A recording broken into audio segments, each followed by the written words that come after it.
I'm in the car on the way to Yardstick. And usually, diba, on my vlogs, you see na from the house, I get picked up. Lalo na, Grab, ganun. But kasi, I'm trying to be a responsible spender. And my friend Zo introduced me sa ganitong way papuntang Makati. Like, ride ka ng train, then go down Libertad. Then from Libertad Station, doon ka magsakay. Yun. Eh, malapit lang yung train sa amin ngayon, sa Dr. Santos. So, I took that way na, diba? Kasi, laki rin yung nasisave ko, wala pang toll. But yeah, inabutan tayo ng ulan. I guess that's the only hassle lang talaga if you try na tipid and tamad ka magdala ng payong. Kasalanan ko yun. Okay, actually, my makeup is not yet done.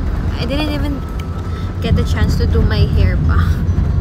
Ang dami. Like, I was behind my own schedule. I have a very poor time management. I need to work on that. This is my favorite highlighter at the moment. Diba?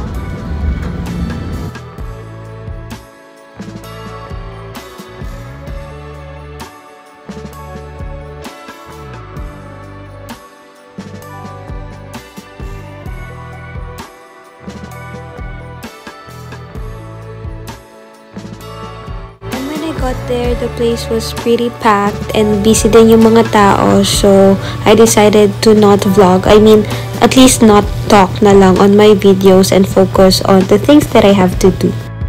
Guys, I hope you can hear me even though it's kind of maingay here.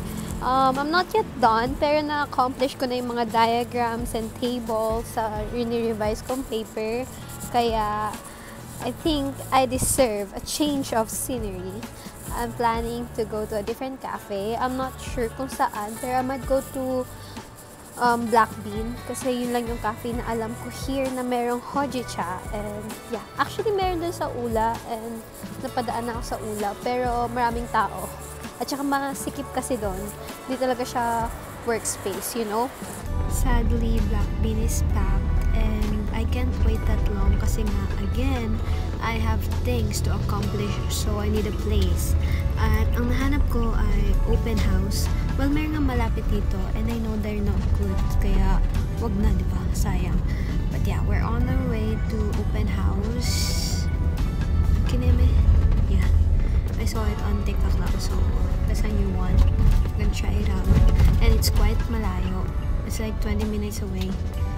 Actually, it's not malayo, but like, it's a long walk. And nag-walk na nga ako papuntang Black Bean and my feet hurts. Kaya, grab na lang. What is this place, bro?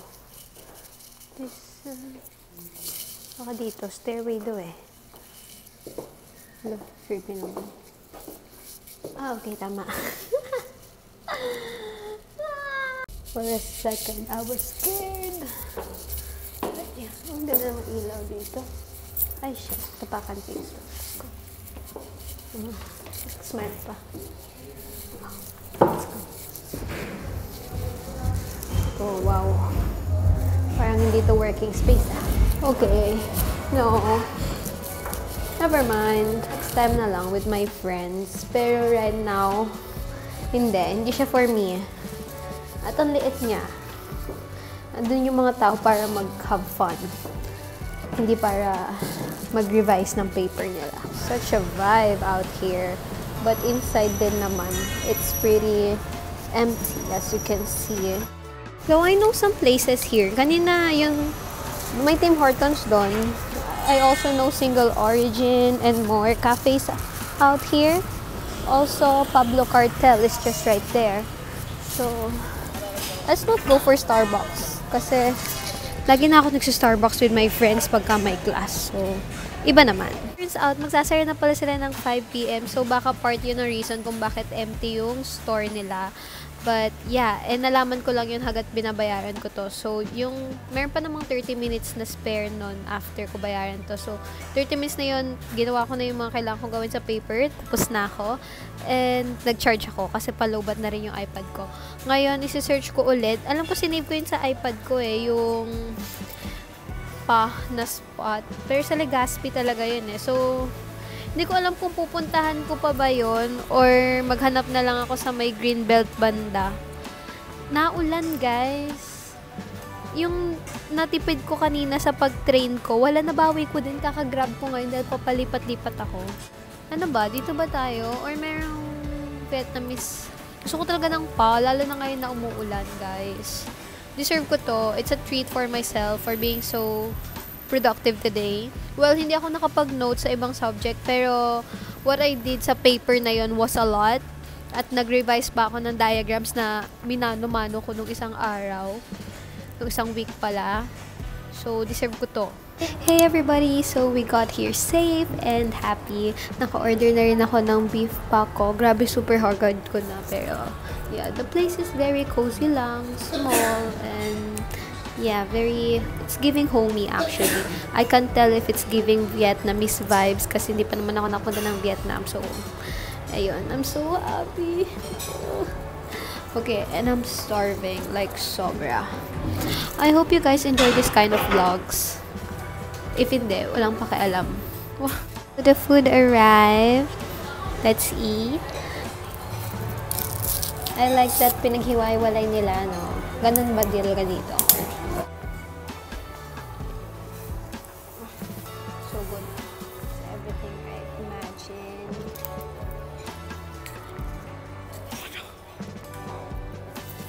Kita mo.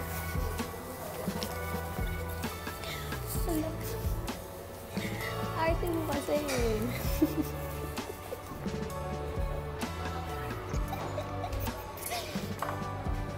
So yeah. We're putting everything except the sauce because I'm fine with the lasa already. I like the veggies and all. Now, let's stick him.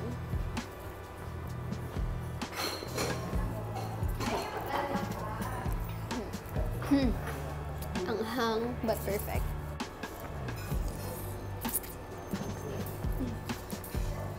Eat your greens.